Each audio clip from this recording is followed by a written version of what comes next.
Well, welcome everybody. Welcome to the first Radial Tech Corner. This is just a new segment that we're starting where we wanted to introduce everyone to our technical staff here at Radial, answer any questions that you guys have in the chat, so feel free to ask questions, as well just maybe to talk about new products or announce things down the line. So welcome everyone. So first here, I just wanted to do a quick introduction to the whole team. So we'll just kind of go around. If each of you can kind of just introduce yourself and let us know a bit about you, your professional career, and how you got to Radial. Austin, do you want to start us off? Sure, yeah, absolutely. Hi, my name is Austin. I am basically the general tech support specialist for Radial Engineering. So basically, if you ever email our support inbox about anything to do with having a problem with the product or any questions or inquiries, chances are you're probably going to talk to me.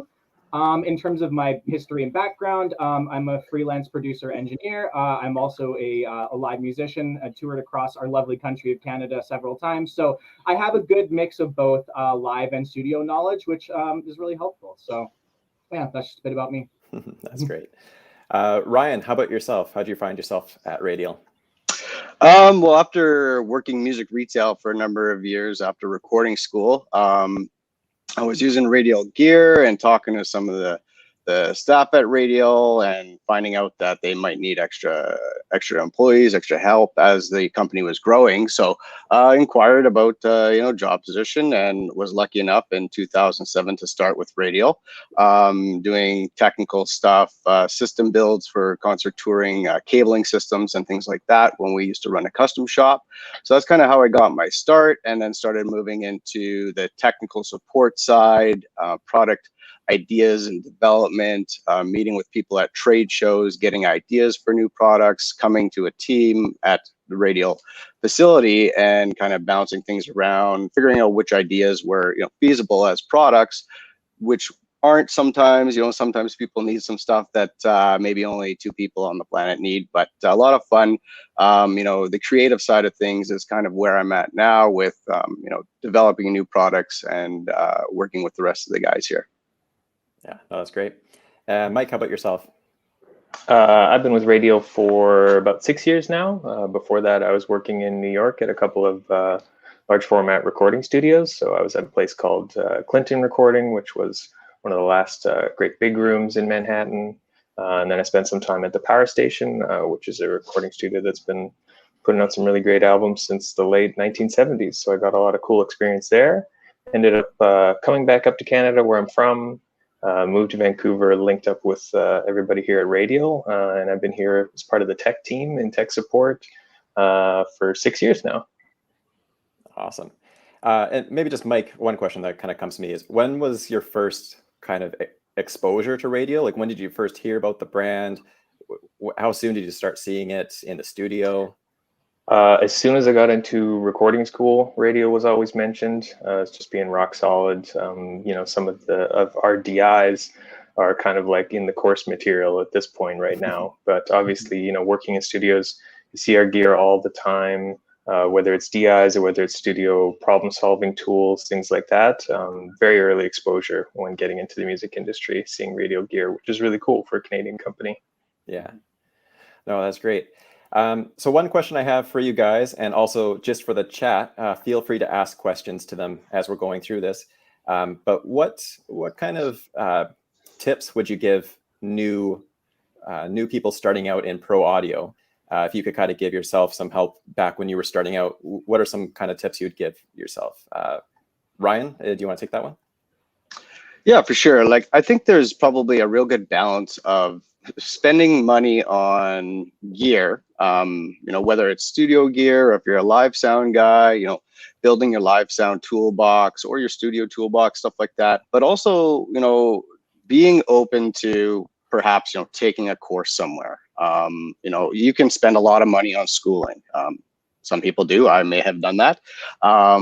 And that's okay. I think what, a lot of people say, no, just spend your money on gear, learn the gear yourself. Well, although there's a lot of self-taught success stories and a lot of people are self-taught, as you're going through life, you're still asking questions. You're learning from people that have been there and done that. So if you have the opportunity to, go to there's a shop that's hosting something with a professional where you have the opportunity to ask questions, where you have the opportunity to directly learn and not have to, search forums and things like that. I think that's really important. So I think there's a balance of, saving money and buying gear, but also using some money to be able to tap some serious resources, some engineers, producers, guys that, techs, backline guys, anything that you can kind of get your hand on is there's a balance there. So don't be afraid to buck up sometimes, maybe if there's something like an opportunity in your area where you can go and pick the brains of these people that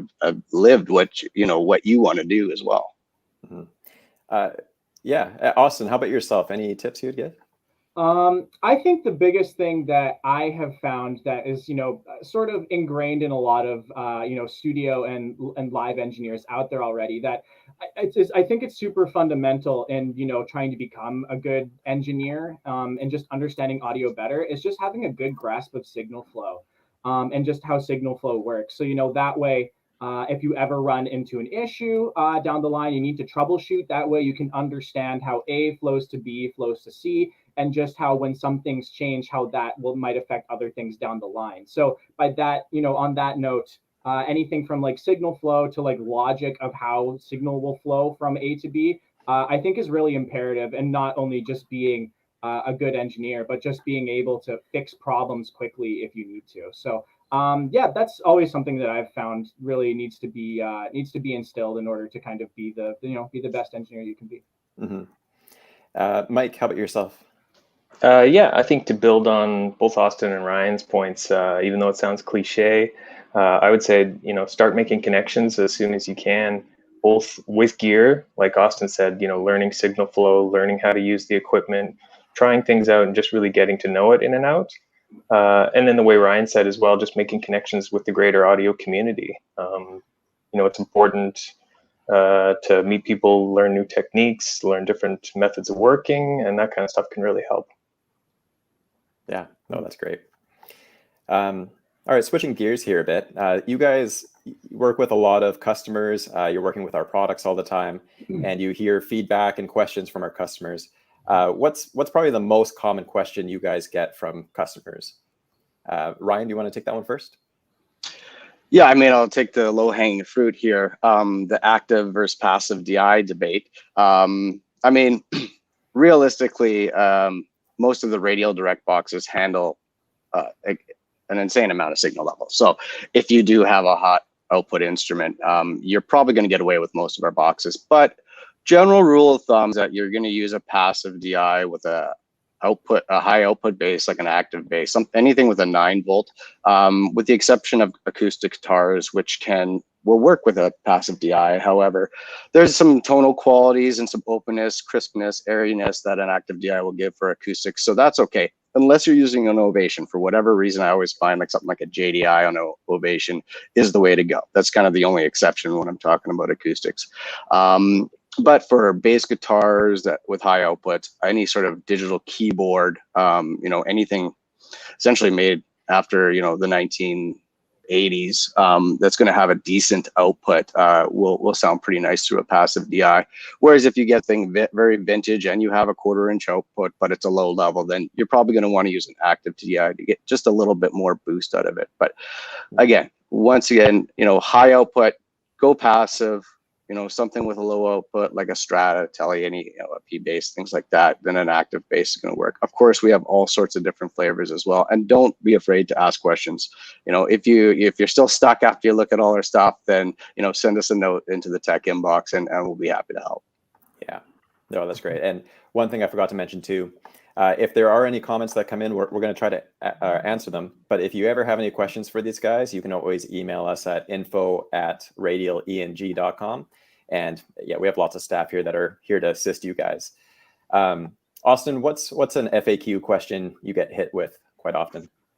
I think one of the larger ones we tackle, and again, it's a bit more of a general thing, but one of the larger things that we see that, again, like what Ryan echoed, we're always here and able to help. But in terms of reamp troubleshooting is always something that seems to be something that's relatively common, and more specifically, products of ours such as the EXTC SA or EXTC Stereo, which we just released. Generally just trying to be able to understand the signal flow of utilizing the lineouts on your interface and then coming back in and just understanding how all of that sort of ties into your interface within your DAW and the routing in all of that. So at the end of the day, I guess it kind of goes back to the previous point I was talking about, learning signal flow and whatnot. And and like again, what Ryan said, we're always happy to help point in the right direction, provide some additional knowledge, and make sure that your reamping setup is ready to go. But yeah, that seems to be one of the more common ones that we generally see. Yeah, no, that's great. And two, I know sometimes you'll get asked a question that has more to it behind the scenes that you need to have more information. But we do have one question here from Joe, and I'm going to throw it up. And if you guys want to try answering this, if there is more detail that you guys see that you might need from him, we can follow up with Joe later. But here, I'm going to throw it on the screen. So we got from Joe, what's an ideal level when recording with a Radial DI? I try to capture a DI for reamping. So maybe just give the most common application for that you guys encounter. And maybe Mike Bauer, do you want to take this one? Yeah, sure. Thanks for the question, Joe. Ideal level for recording with your DI, it's going to vary, but what you're going to want to do is when you take your DI into your preamp and you're checking levels on your DAW or on your recording interface, you're just going to want to get the most signal to noise that you can. So you're going to want to have the highest amount of signal that you can get before clipping. So maybe try and play, the loudest note that you're going to play, or strum really hard on the guitar so that you ensure that you're not going to clip during the performance, and then back off a little bit so that you're not going to hit that peak. And then you should be good to go for your recording. Great. No, thanks, guys. Yeah, and thanks, Joe, for the question. And keep them coming, guys. We're going to try to answer as many as we can today. Mike, can you also just give us another example of a question you hear from customers quite often? Yeah, for sure. It may not be one of the most common questions, but I think one that we're seeing more and more of year after year is related to the fact that more performances are relying on pre-recorded audio playback. So often this falls to the audio engineer and sometimes even a band member who has to manage these tracks and ensure that no dropouts occur during a performance. So one of the more common questions that we're getting in regards to this is how to create a redundant system when using multiple channels of backing tracks for your live performance. We have a number of products that work for that. But the most streamlined one that I find is the SW8 USB, which is combined a couple of audio interfaces with a switcher, all built into one. So that's really one of the more common things that's coming up. Right, there it is right there. Yeah. So this product, you have your primary MacBook, which is playing back audio tracks. You can have up to 8 tracks of playback. You've got your backup system as well on another MacBook. You connect both via USB to this product. It does all the conversion for you, so you don't need separate interfaces. And then it does auto switching as well, so you can configure it so that it can switch just in a matter of milliseconds to a backup system should you have any problems on your primary interface. So just a really handy, piece of gear, especially, as I said, with more and more performances relying on backing tracks being a crucial part of the gig. So yeah. Oh, that's awesome.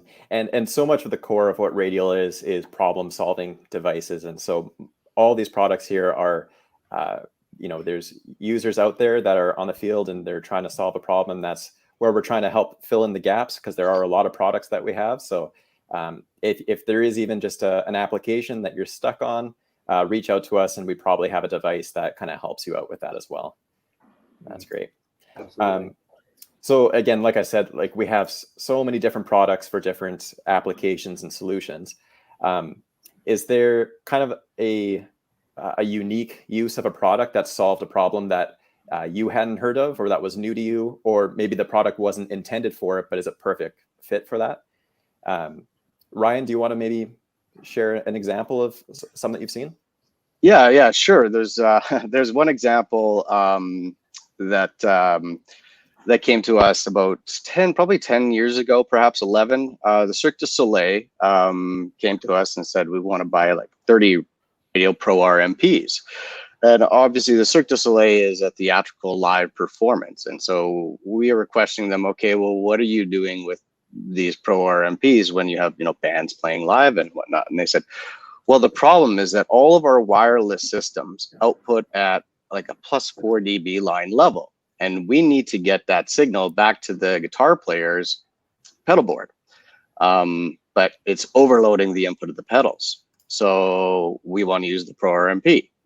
We think it'll work. Will it work? So we tested it and said, yes, this works absolutely fantastically. So rather than coming out of an audio interface, you can come out of the output of a wireless transmitter, which is often going to be line level. And exactly just like this, and go into an amplifier or into a pedal board. So you're going to get the signal conversion, and you're going to get some impedance matching as well, so that your tone stays nice and guitar-like, rather than something that can be overpowering overload the input stage of a guitar pedal and just not sound in the end. So this was one of the coolest things, and we recommend it all the time. Just one of those out-of-the-box things that one of our customers, a very good customer of ours, decided to try, and we confirmed that this does work very well. So that was kind of cool. Mm-hmm. Yeah. Oh, that's awesome. Austin, how about you? Have you heard of a unique use of a product? Yeah, I think this one didn't date quite as far back. I think this one originally came in about, I want to say maybe a year and a half ago or so. And there was a guitar player who had a bunch of time-based effects. And basically he didn't want to put them in line with, he didn't want to put his delays into his reverbs, et cetera, et cetera. He wanted to sum everything together in parallel.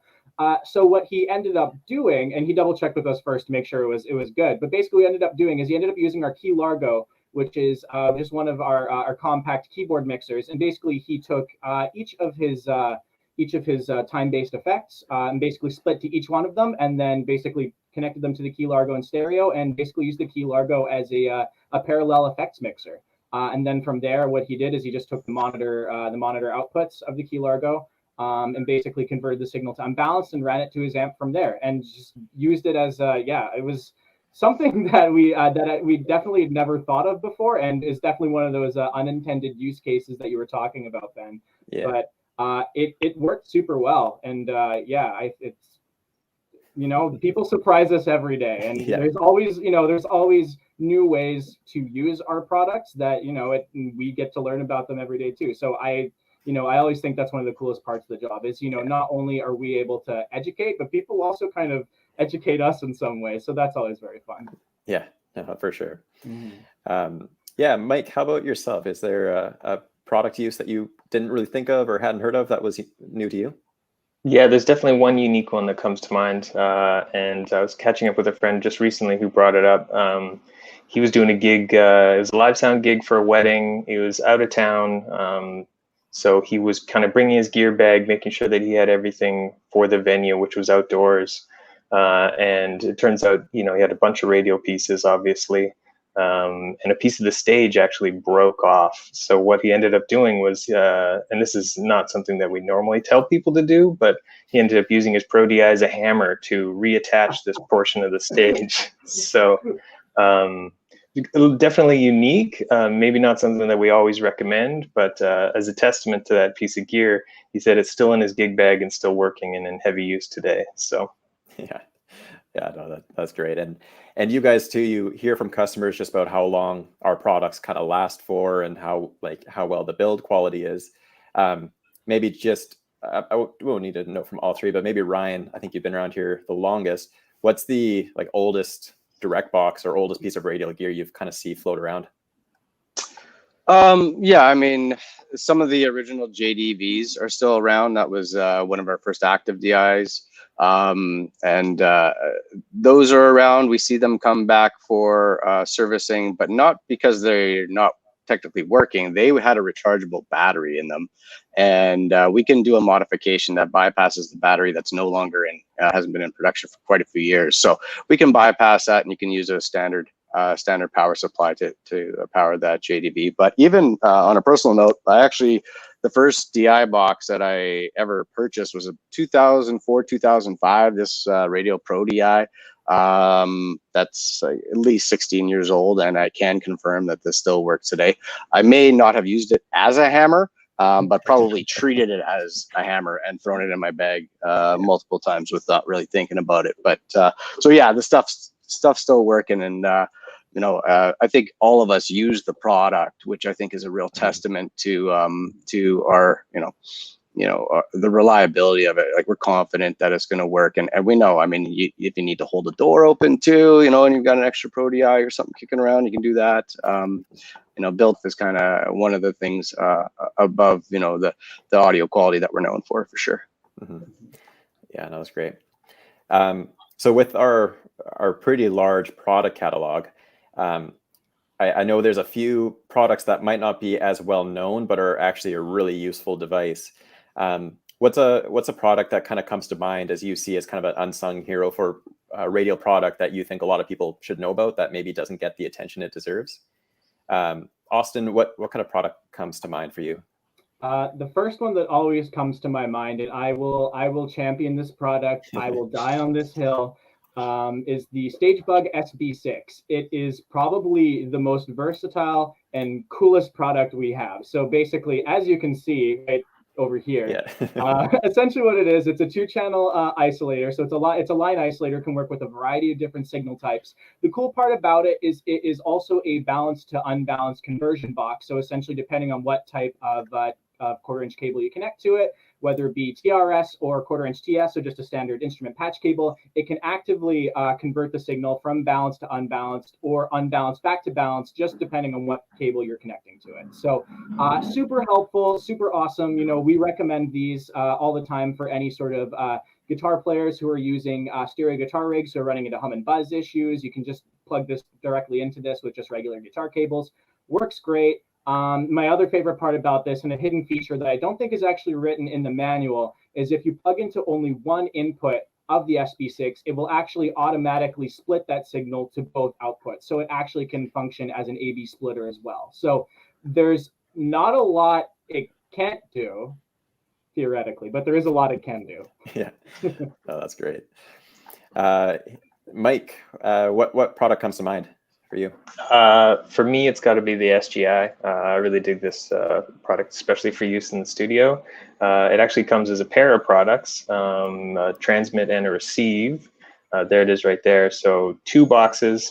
What this allows you to do is it allows you to take an unbalanced guitar signal up to 300 feet without any signal loss or degradation or extra interference that you would normally get from running a longer guitar cable. So the really handy thing about this product is that you can utilize it in the studio to use, have a player play in the control room maybe, or in the middle of the live room with the band, but have their amp off to the side in a cabinet or in a closet or what have you. And you use an XLR cable to connect between these two, so you can use your tie lines between studios, or you can run along XLR cable without worrying about extra noise. Retains the tone of the instrument, and it's just a really handy product to have around. Awesome. Ryan, what product comes to mind for you? Yeah, probably the Radial Catapult line. Now they're fairly popular, but what I find is that when we get an email about these products, is someone says, "Wow, I just came across this thing. This thing's awesome. Is this going to work for me? And and how does it work?" So the Catapult system uses basically a standard shielded Cat5 cable between 2 points. And what it's doing is it's taking 4 XLRs or 4 TRS, any sort of balanced signal, and it's putting those 4 pairs onto the 4 pairs that are in a Cat5 cable. So what it allows you to do is simply just use a kind of an off-the-shelf shielded Cat5 that you can get at Home Depot, any hardware store, any computer store, the dollar store even, and use audio, audio over Cat5. So there's no conversion. It's simply taking, the hot and the cold from each XLR input, and then it's just wiring that to an RJ45 that has 4 balanced lines on it.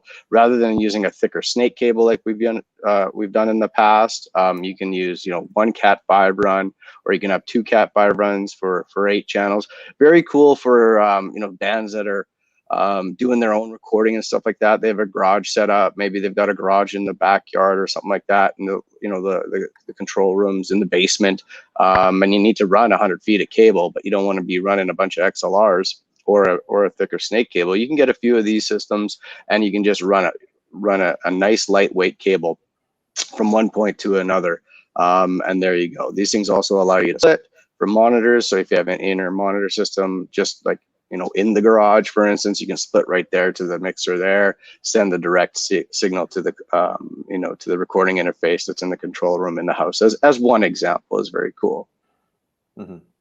Yeah, no, that's great. We definitely find a lot of customers are excited for these products, and it's the simplicity of it kind of makes it more complicated, where there is no digital to analog conversion happening. Just because it's a Cat5 cable, people assume it's digital, whereas this is an all analog application for just that. Yeah, no, they're super cool products. Great. One actually question we do get quite often with back on the Catapult is using it in your own internal home wiring network. If there is already Cat5 cable, is there any problems that can happen if you're plugging into just a normal wired system? Yeah, that's actually a great point, Ben. So a lot of times in home systems and things like that, you might not have the shield of the connector of the RJ45 connectors wired and terminated properly. So in digital systems, while that's not an issue, when we're talking about an analog signal, particularly if you need to power active DI box or a condenser microphone, you actually need that shield as a reference to ground. So when phantom power is sent on a balanced twisted pair, it's sent equally on both sides, and the mic preamp just uses that, sends that power to the mic. But because of common mode rejection, anything that's common on the audio input of the preamp is ignored. It's simply ignored. So, but that voltage needs a reference to ground, because if there's no reference to ground, then it just simply does not work at all. So when you're using a Catapult system, and you will be using active direct boxes or condenser microphones, you have to make sure that you have a properly shielded and terminated shields on your cable and connectors. So there's a little metal tab. If you look at a standard Ethernet cable, anyone, you're probably just going to see all plastic at the end. If there's metal tabs on each side of that connector, then it's likely terminated to the shield of the wire, and you should be good to go. Yeah, no, that's great. Yeah, it's a helpful little tip for that one. That's great. Well, that's basically all that we have for today. Again, this was our first tech corner. We wanted to just get to as many questions as we could. We're going to keep this going, and we're going to keep getting questions from you guys and hosting these live streams. So thank you very much to the tech team, first of all, for joining. And thank you to everyone else. Here, I'll take this down. Thank you to everyone who joined us live. Again, if you have any more questions you want to send in, the best way to reach these guys is at info@radialeng.com for the email. And stay tuned just on our social media accounts on Instagram and Facebook. We'll be announcing more of these. Likely we'll end up doing some giveaways and some other exciting events through this live stream. So yeah, thank you very much for joining, and thank you guys. We'll see you later.